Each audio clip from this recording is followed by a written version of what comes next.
In today's Final Touch, the latest tourist attraction in New York City is a staircase. The steps became famous in a scene from the new movie Joker. A steady stream of tourists and locals visit the long staircase in the Highbridge neighborhood of the Bronx. In the film, actor Joaquin Phoenix does a dance on the staircase accompanied to a song by Gary Glitter. Some residents of the neighborhood are not happy with the additional foot traffic on people use daily to get to a nearby subway stop. So far, the movie has made more than $900 million worldwide, so chances are these steps will be made for walking for quite some time. And selfies. It looks very popular for the selfie crowd. Selfie crowd indeed. All right. That's our time for now. Thanks for watching. Be careful if you're heading out. The snow is falling again. News 3 Now at 5 starts right now. Right now at 5, Wisconsin considering changing the age of people who are allowed to buy vaping and tobacco products to 21.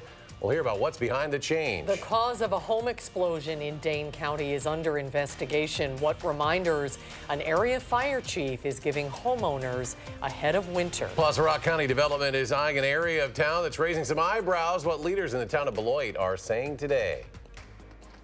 From the Channel3000.com Alert Center, this is News 3 Now at 5.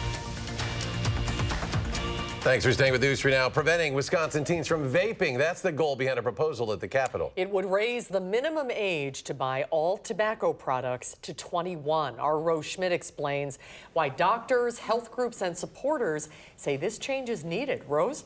The American Heart Association says nearly 95% of all smokers start before they turn 21. And that's the reason they believe the tobacco sales age needs to be changed from 18 to 21.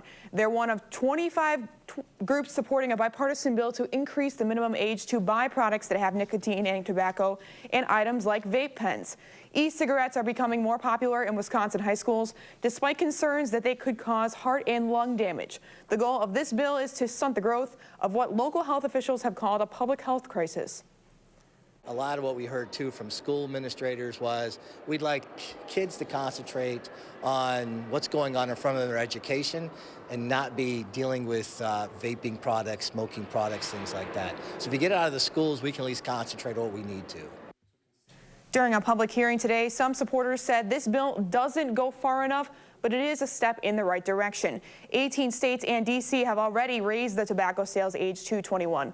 And the American Cancer Society Cancer Action Network opposes this bill because all retailers of tobacco products aren't required to be licensed, and they believe that should be changed. This bill would have to pass both houses and be signed by Governor Tony Evers before this change could go into effect. All right, Rose Schmidt reporting. Rose, thank you. Thank you, Rose. We're learning more information about an officer-involved shooting in Monroe County as the Department of Justice says a man is dead following that shooting. Law enforcement agencies were called to a business in Leon near Sparta for a domestic violence-related call. Officials say people were barricaded inside the business and they were negotiating with a man who was carrying a gun outside. Police shot the man, who later died at the hospital.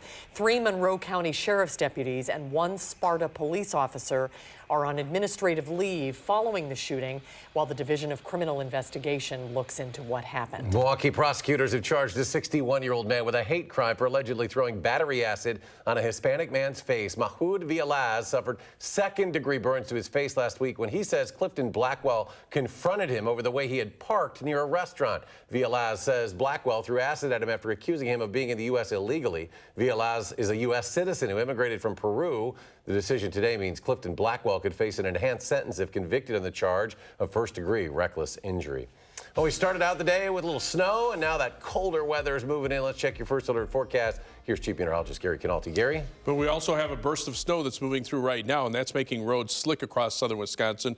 You can see on high-resolution Doppler radar a band of snow that's moving through southern Wisconsin. Visibility is right now down to between about a mile or a mile and a half across much of the central part of our viewing area. The band of snow should move through pretty quickly, and most of it will be south of us by mid-evening. Temperatures are now in the mid to upper 20s. The colder air starts to head southward. Look for skies to gradually clear out overnight, and by tomorrow morning, morning will be in the upper teens. High temperatures tomorrow will only be in the middle 20s. Look for temperatures to stay well below normal into next week. In fact, we have alert days in the forecast for that. I'll have more details and weather in a few minutes. I-94 in Racine and Kenosha counties was shut down for 7 hours in one direction today due to a crash. Sheriff's officials say a 31-year-old Kenosha man was driving his pickup going northbound when he tried to change lanes to pass a vehicle in front of him.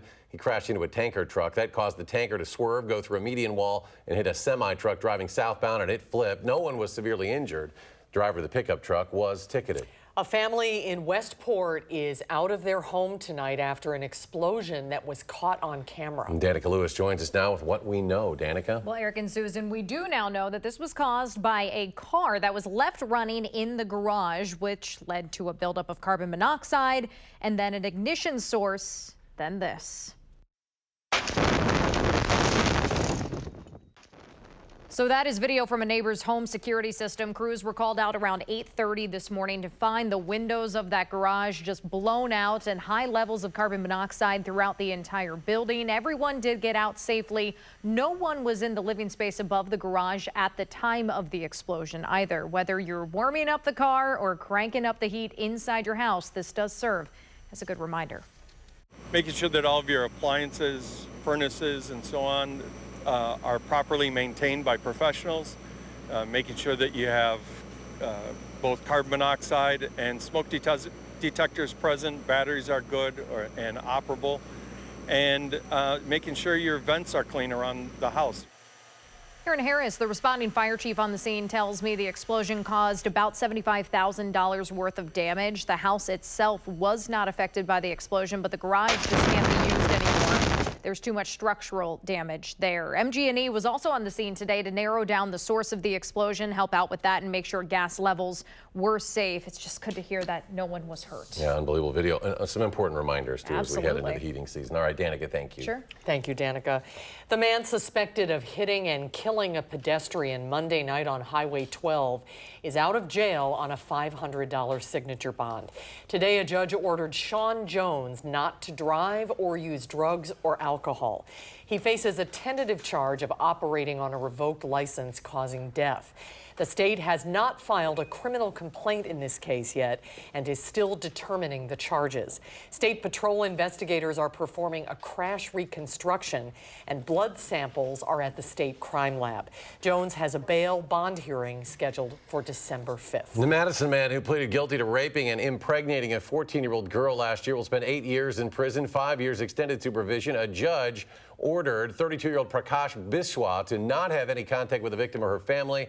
He'll be on the sex offender registry for the rest of his life and is required to undergo sex offender treatment. The Lucier Family West YMCA in Madison closed this afternoon because of a broken water main. Madison Water Utility says the city turned off the water around 2:30 this afternoon to make repairs. Only a handful of people in the area are affected, as 5 addresses in total were impacted. The break at the YMCA is not likely because of the weather. A developer is eyeing a piece of land in Rock County for a potential housing development. There's just one thing standing in the way, the town hall building. Rock County reporter Adam Duxter joins us with what leaders in the town of Beloit say this presents an opportunity, Adam. Yeah, well, Eric and Susan, it's no surprise or secret that there is a need for housing in Rock County, but a development proposal in the town of Beloit could possibly create a new home for the town's leaders as well. They say an old building can tell a story. In this case, it's the town administrator that's best suited to do so. But above the ceiling here is the old style asbestos tiling. Today, I got a tour of the Beloit Town Hall, which has its fair share of problems. This has been clean, but you look at over time, just the issue with mold. This building was home to town leaders for decades, but now it's got too many problems to stay open. The amount of asbestos repair that needs to be done, all this. Which makes it hard to believe that someone actually wants to buy it. We weren't expecting it. There's nothing we put on the market. But Wright says someone wants the broken down building and the 14-acre site it sits on. And while it's still a proposal, it's a promising one. We could be looking at a couple $1 million project on the tax roll instead of a abandoned building that right now we're maintaining with no income at all coming in. The developers expressed interest in building duplexes and other properties within the space. While it's early on, Wright can still picture it. Around to the tree line, be looking at some type of housing development. A somewhat happy ending for this old building story. A tweet. Now, the few town employees who are actually remaining in that town hall building are now actually working out of the town's fire department because the conditions in the building have gotten so bad. And Wright says, should this building possibly sell, he's hopeful that they could build another town hall building over the course of the next few years. Adam Duxter in Rock County. Adam, thank you. The decision on whether F-35 jets will be stationed at Truax Field is expected to be announced in the spring of 2020. November 1st marked the end of the public comment period on the draft environmental impact statement, which sought the public's opinion on the U.S. Air Force's decision to pick Truax Field as its preferred home for the new jets. Support for the F-35s has been mixed. If Truax Field is selected, the jets would start to arrive in Madison in 2024. A proposal requiring cursive writing to be taught in your child's elementary school could come with a hefty price tag for schools. The bipartisan bill would require schools to add cursive writing to their curriculum, the objective of students being able to write legibly by the end of 5th grade. That proposal does not provide funding, though, to teach cursive, so a fiscal estimate from the state shows that public and charter schools would have to spend between $1.7 and almost $6 million on student materials each year, with an added cost for teacher training. The proposal's authors say the benefits of cursive can't be matched, especially for students with learning disabilities like dyslexia. Studies have shown that cursive comes more naturally to these students as they are able to write in a flow way with the mind-body connection and with a different part of the brain. And cursive can improve learning outcomes. Several lawmakers raised concerns that schools with low budgets would have to make cuts elsewhere in order to teach cursive. Edgewood College and the Boys and Girls Club of Dane County are partnering together to help students graduate. The two organizations' agreement includes more than $15,000 for enriched learning opportunities, which includes studying abroad opportunities and internships.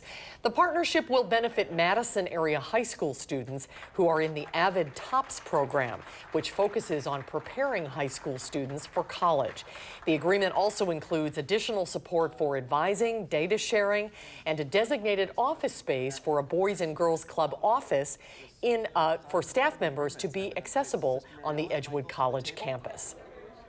We're really just all coming together because we have the same goal. We want students to successfully complete their college journey and to graduate. And so we're just really combining our forces to make sure that comes to life. Currently, there are more than 45 students at Edgewood College who began their college careers through the Avid TOPS program. City of Madison has partnered with local artists to create 2 murals on the new Wilson Street parking garage. Those new murals, titled Multiplicity, are part of an effort of the city's parking division to incorporate public art into parking structures. James Gubbins, the owner of Momentum Art Tech Madison, a local street art supply shop, worked with regional and local artists to create those murals. The project took 3 days. The Wilson Street garage still under construction, not yet open to the public.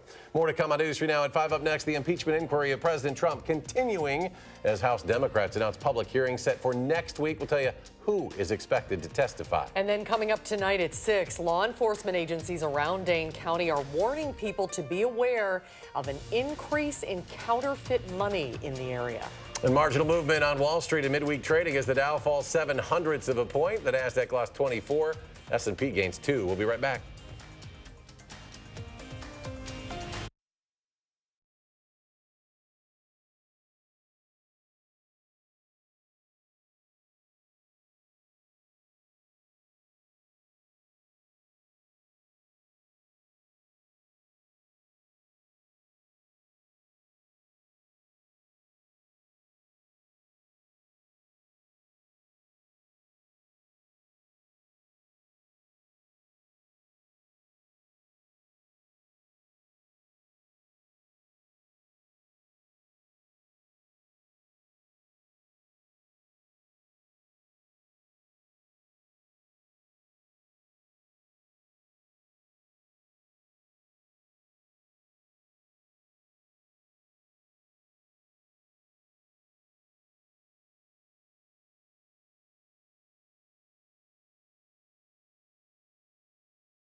And breaking news from our Channel 3000 Alert Center, the UW has reached a settlement with the family of Yu Chen. He is the windsurfer who was killed in a collision with a UW life-saving boat in May of 2017 on Lake Mendota. The wrongful death case, which was filed earlier this year, has been settled for $850,000. In a statement today, the university says, quote, Yu Chen's death was a tragedy. We believe reaching a resolution was in everyone's interest and will allow those involved to move forward. Mexican authorities say they have arrested a heavily armed person who may be responsible for the massacre that left 9 American women and children dead.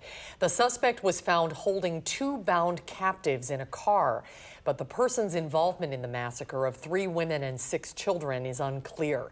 8 children survived the attacks. President Trump has offered U.S. assistance and says this is the time to wage war on the drug cartels and wipe them off the face of the earth. Mexico's president said he appreciates the offer but declined, insisting that his country must act independently. A disturbing new video shows a Florida school resource officer slamming a 15-year-old girl to the ground. A 38-year-old Deputy William Miller was arrested Tuesday, charged with 1 count of felony child abuse without great bodily harm, and is suspended now without pay. The Broward County, Florida Sheriff's Office now conducting an internal investigation. If convicted, Deputy Miller faces up to 5 years in prison. In 1 week, the nation will hear the first public testimony in the House's impeachment proceedings.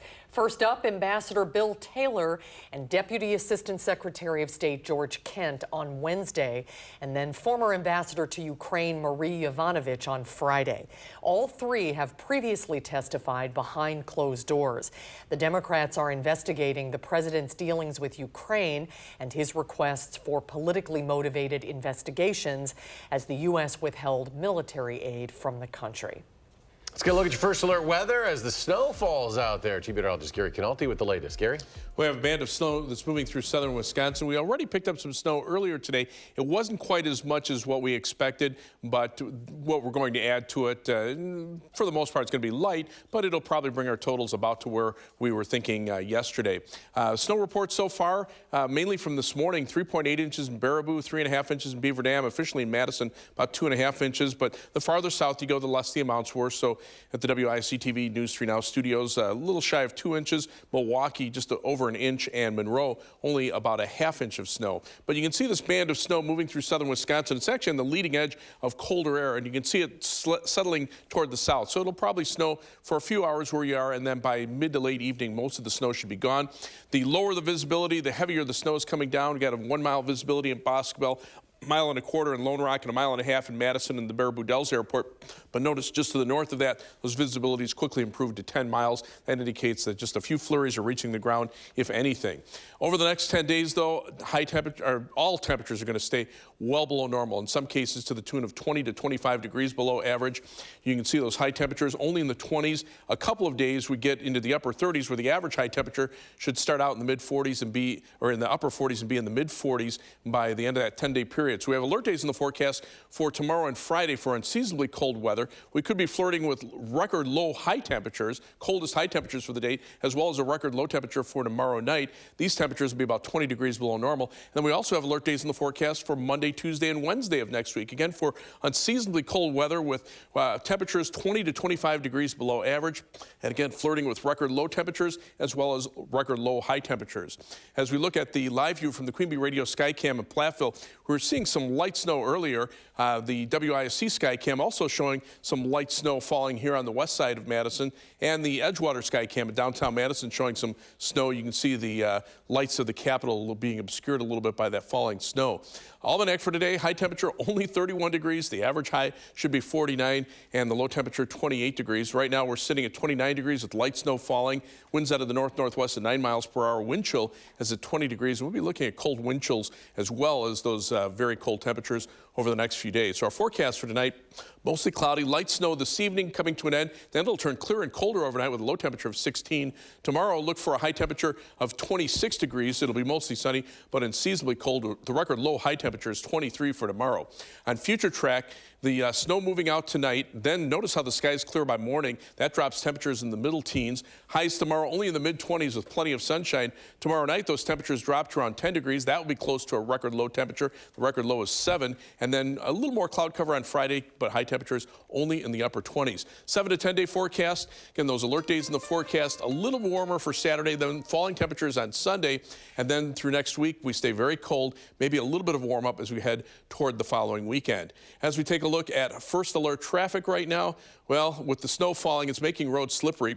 There's the view of the Beltline at Park Street. The roads are just wet because there is salt on most of them, but still secondary roads and side streets probably becoming slippery right now. We're seeing some delays on the Beltline, basically from around Monona Drive to near Fish Hatchery Road. Looks like an accident just being reported near John Nolan Drive. Also some slowdowns northbound on US 12 heading out of Middleton, and then also an accident on I-39 near Newville. That's causing some delays on I-39-90.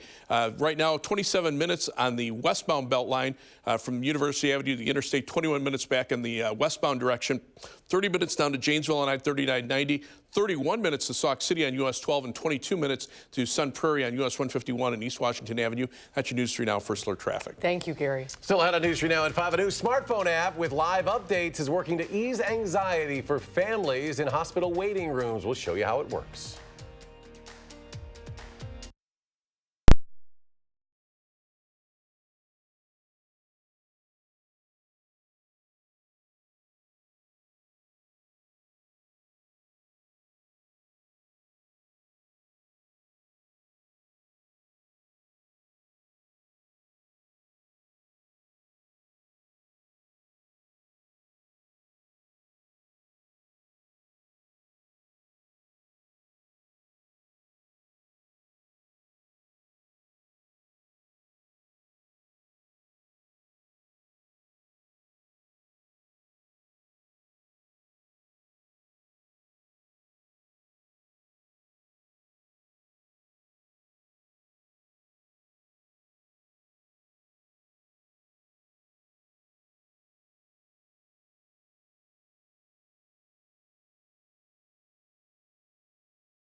Undergoing surgery is not only a stressful event for patients, but of course for their families as well. A new app is changing that uncertainty. It allows hospital staff to send texts, photos, and video updates to families when a loved one is in surgery. Kenneth Craig got a look at how it works in Allentown, Pennsylvania. Elna Stratton was recently diagnosed with cancer of the uterus. Can rate normal. We were there as the 77-year-old prepared for surgery, which had Elna and her son feeling anxious. I'm apprehensive about the surgery, but very happy that that he's able to hear everything without, or know what's going on without wondering and having to wait. That's because as Elna was wheeled into surgery, her son Jeb was able to monitor her progress on his smartphone. A new app called Ease allows doctors and nurses to provide live updates from the operating room to anyone the patient chooses. For some patients, they come into the operating room and they're not sure if they're going to walk out. And their families may think that too. But when they get that communication, they know that they're doing well, their heart's beating, they're alive. As Jeb stood by, he received an alert when his mother was put under. A photo of the doctor starting the robotic surgery. Have a new Ease update. Updates throughout, and a video when it was all over. We just finished surgery, so why don't you head back up to the waiting room where we can talk about how everything went. So listen, things went well. Excellent. More than 60 hospitals are now using the app, and many of Dr. Martin Martino's patients at Lehigh Valley Hospital are choosing the technology. What do you think about the idea of this being used more widely in hospitals across the country? Do you think that could be transformative in terms of patient care? Oh, there's no question about it. I think Dr. Martino's team has sent live updates to loved ones around the world. It's helpful to get those updates throughout the day, and also to know that my sister and other people that my mom chose to inform were getting that as well. Giving some peace of mind during a time that is often filled with worry. Kenneth Craig, CBS News, Allentown, Pennsylvania. And stay with us. We'll have another check of your forecast in just a moment.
Here comes the snow. It looks like a snow globe outside. Yeah, it's a light, fluffy snow. There's not much of a wind out there, but it will snow fairly hard for maybe a couple of hours as that band moves through, but it is settling to the south, up to the north, like north of the Dells. Most of the snow is either tapering to flurries or ending. You can see the visibilities, lower the visibility, the heavier the snow. A lot of 1 to 2 mile visibilities in a band from around the Wisconsin River to Madison to Milwaukee. But north and south of that, things are improving. And you can see temperatures right now in the 20s, and they will fall, especially once that band of snow moves through and skies clear out overnight. All right, Gary, thank you. Thanks for joining us. We're back in 30 minutes for News 3 Now at 6. Stay tuned now for the CBS Evening News with Nora O'Donnell.